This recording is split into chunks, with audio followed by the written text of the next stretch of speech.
Ankafaliana trano no iarabananao mpanaraka tsy tapaka ny fandarana aramaso izay vokarin'ny Transparency International.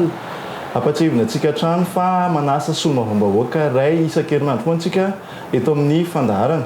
Amin'ity androany ity dia Andriamatoa Alain Ratsimbazafy solombavambahoaka Madagasikara lany tao amin'ny distrikana Antananarivo Atsimondrano no vahintsika. Faly miarabanao Andriamatoa solombavambahoaka ary misaotranao ihany koa ny vahiny ato anatin'ny fandaharana aramaso.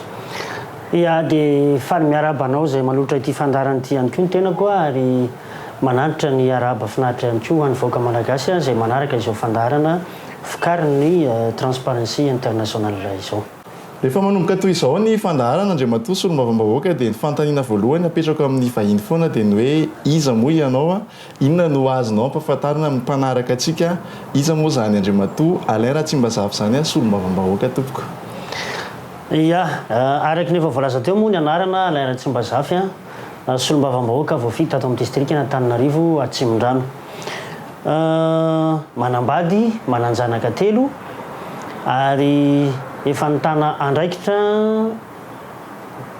tamin'ny mahaben'ny tanàna nanomboka tamin'ny taona 7 ka hatramin'ny 7 zany hoe nandritra ny 12 taona ny tanàn'izany andraikitra mahaben'ny tanàna zany atao amin'ny commune Ambohijanaka. Nisehatra teo anivon'ny politika zany nanomboka tamin'izany taona 7 zany mandraka ankehitriny. Akoatran'ny izay andraikitra mahasolombavambahoaka izay dia anisan'ny mpandraraha ihany koa ny tena amin'ny sehatra fiariana andavanandro.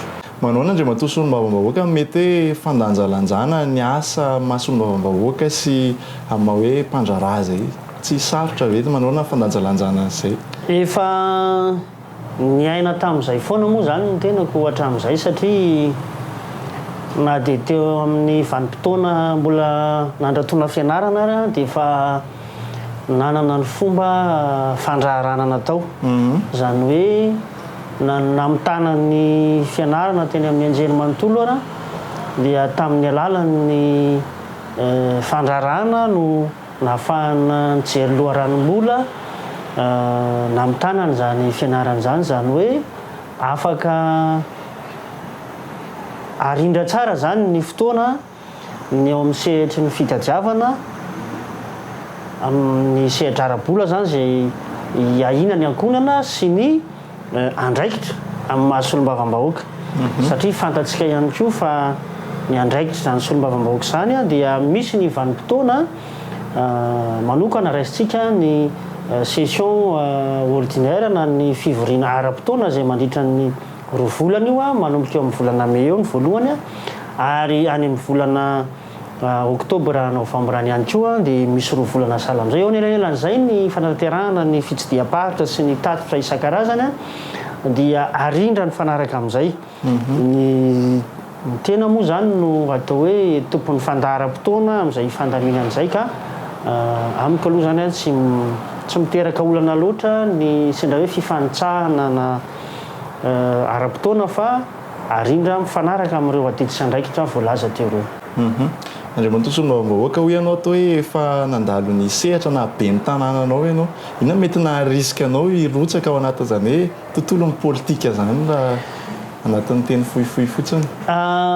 Marihana voalohany aloha fa ny raiko dia efa ben'ny tanàna tamin'ny taona 1970.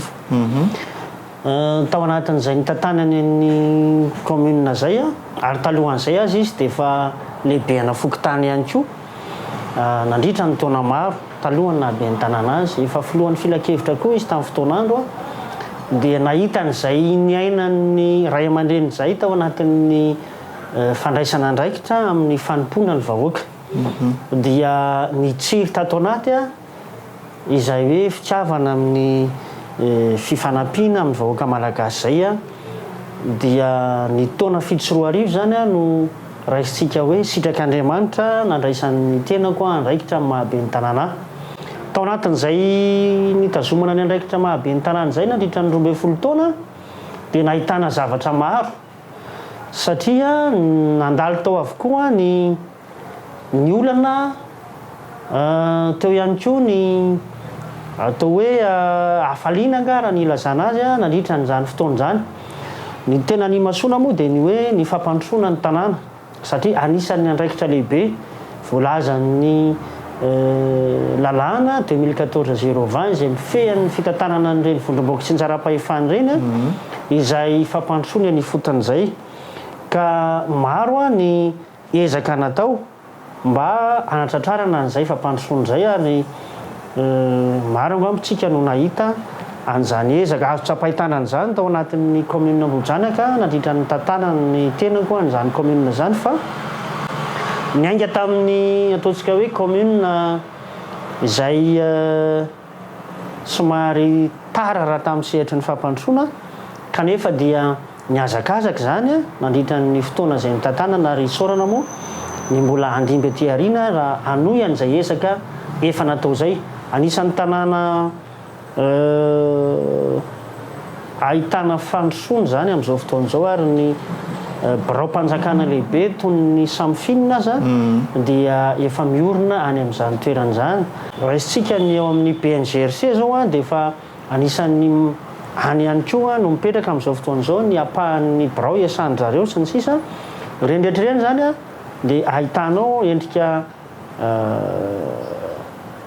fanatona ny birao-mpanjakana eny fotony ary ahitana ihany koa ny firoborobon'ny fanorenana teny anivon'ny tanànana Ambohidranoka iny indrindraindrindra tamin'ny nanamboarany fahavitan'ny lalana bypass dia nandroso zany faritra izany dia nahitana zavatra maro ary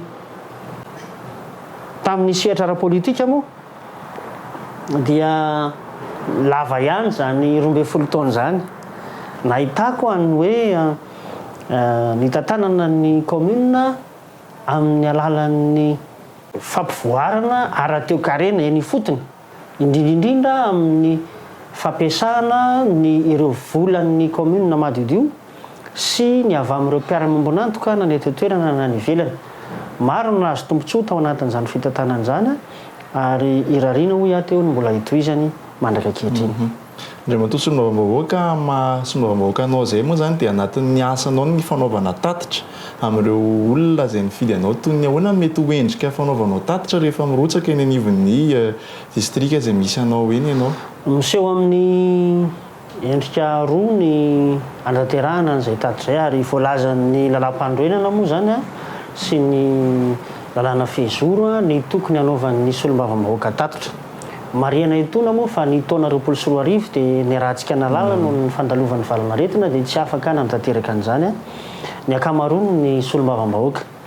Ho an'ny tenako manokana dia misy ny fanatonana an'ireny vondromboka tsy njara-pahefany ireny ohatra ny commune ahafahana zany mifampidinika sy manao an'izay tatitra izay amin'ireo tompony andraikitra eny fotony. Anisan'izany be ny tanàna sy ny mpanolontsaina sy ireo lehibe ana fokotany amin'ny commune anankiray izay marihana fa misy commune 420 eto amin'ny distrikna Antananarivo Atsimondrano eo ampandaminana ny fitsidiana an'ireny zany ny tenanay misy ny efa vita ary mbola misy ihany koa no miandry.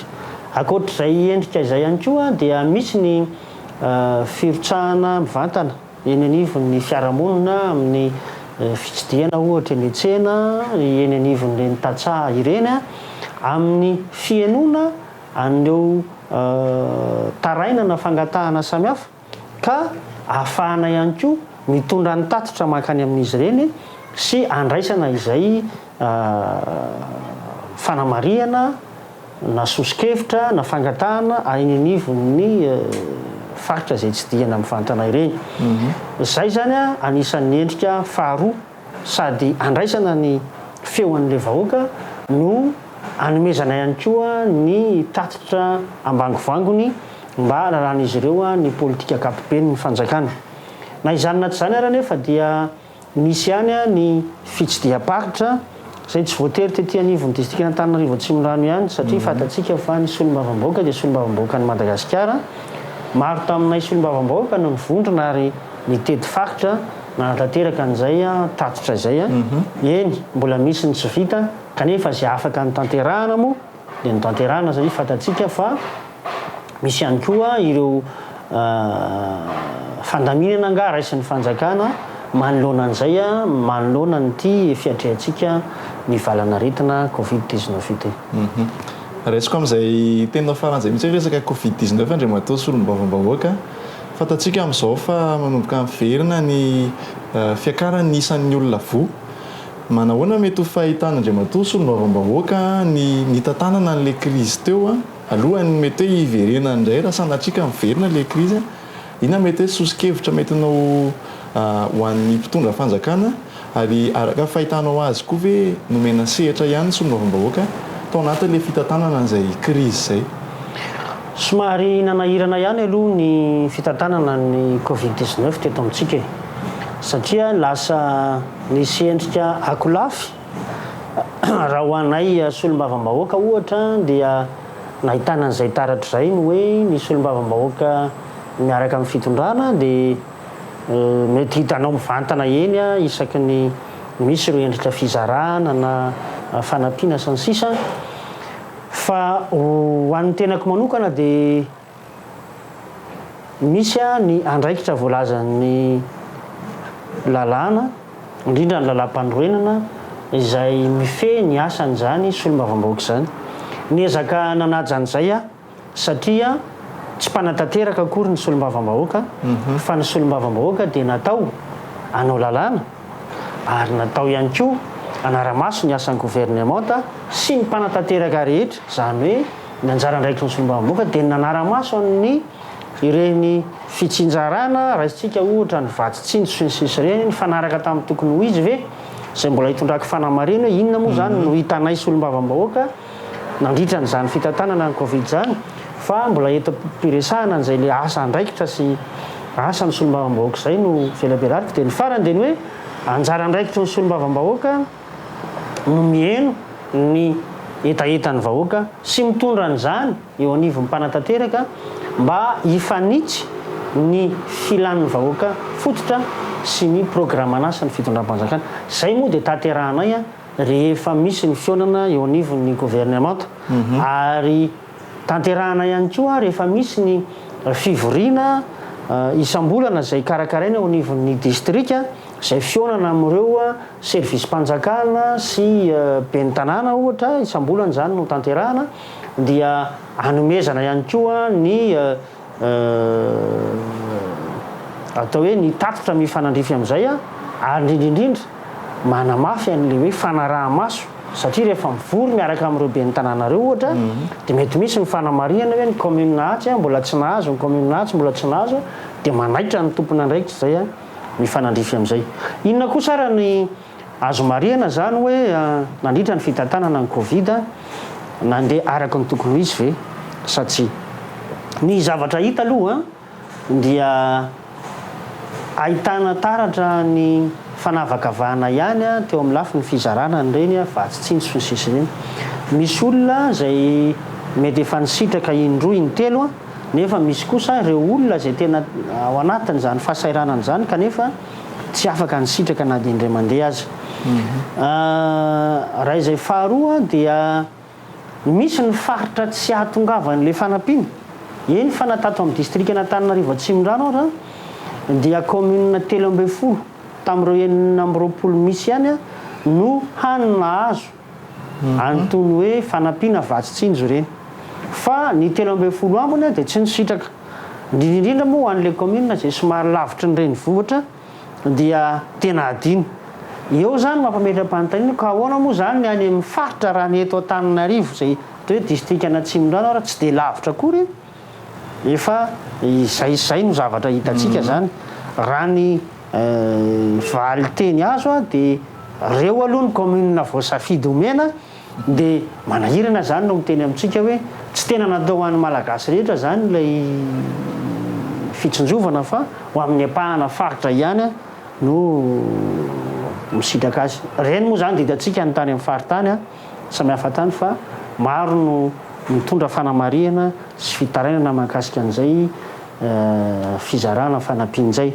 ary ny farany indrindra dia ny hoe hitataratra ny tsy fisiany fangararana eo amin'ny lafin'izay fitantanana ny covid zay na amin'ny sehatra ara-boly zany zay azotsika firenena malagasy tamin'ireo mpamatsy vola ivelany na nomeny zany a na nindramontsika zany. Eo ihany koa ny fitantanana ny fitaovana zay misy raisiko manokana ny fampiasana ohatra an'ireny fiara tsy mataho-dalana ireny.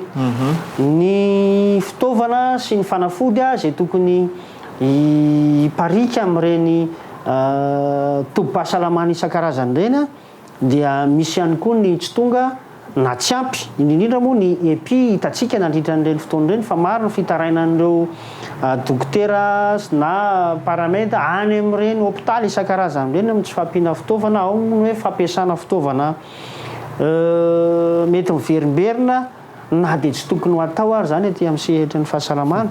Nefa tsika dia nambara fa misy ireo fitaovana azy fanampiana marobe izay azontsika natrehana tamin'ireny fandalovan'ny Covid-19 ireny. Zay zany no tokony ahafahantsika misintona lesona amin'ny fiatrehana n'ity Covid-19 ity indray amin'ity taona 2024 ity satria tsy azo lavina no mbola isiny zany aretina zany amin'izao fotoana izao ary raha ny atotany samy mivoaka isan-kerinandro isa-tapa-bolana iny dia hita hoe mitombo ny olona voan'ilay aretina. Inona raha ny sosikevitra anatsarana n'izay lafim-pitantanana izay? Voalohany dia aleo angarahara ny fitantanana ny eo amin'ny sehatra ara-bola sy ny ara-pitaovana.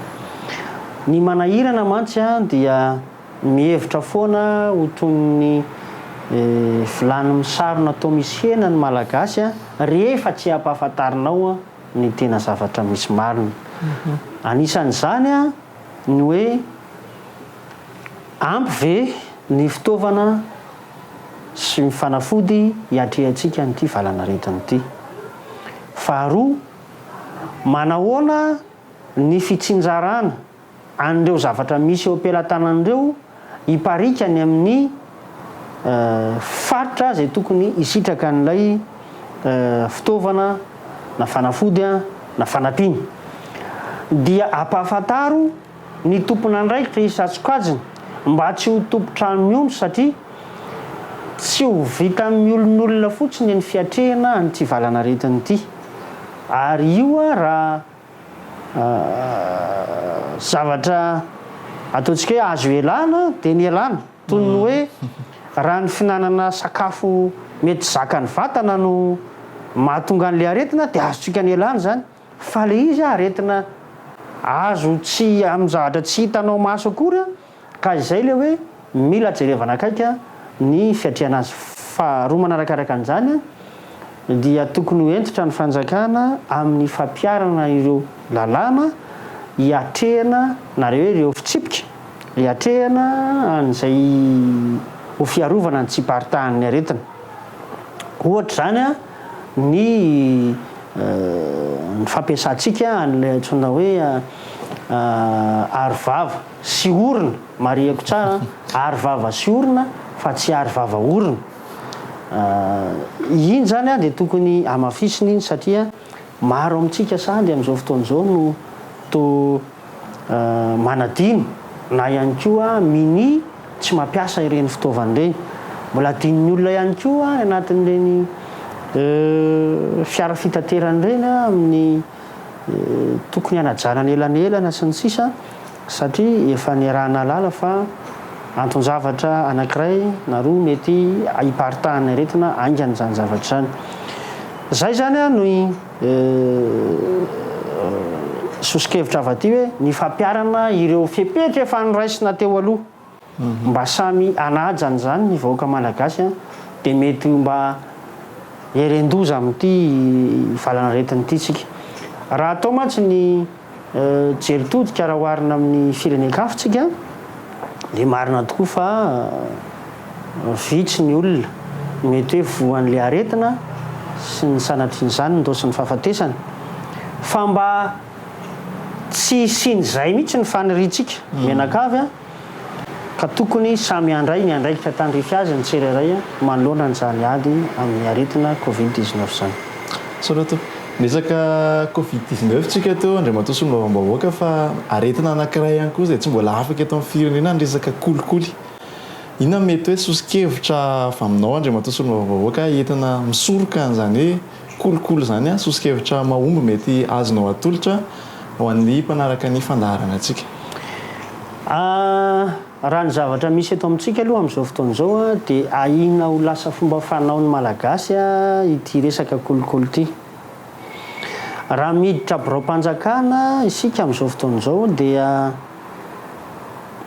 indray alaim-panahy ilay olona hoe tole tsy manao kolikoly indray ohatra ny lazain'ny olona sanatria hoe adala. Fa rehefa manao taratasy-panjakana ny olona amin'izao fotoana izao dia lasa hoe aleo fa jereny eo no mombanao e. Roviana no miverina fa izao. Reny zavatra reny zany tsy tokony hiseho amintsika mihitsy raha tena hoe hiady amin'izany kolikoly zany. Lasa eny anivon'ny fiarahamonina lasa tsy voafehy izy io. Satria inona no mety mahatonga an'izay? Tsy ampy ny ohatra velona hoentin'ny tompony andraikitra any amin'ny faratampony mandra-pahatonga aty amin'ny rafitra farany ambany.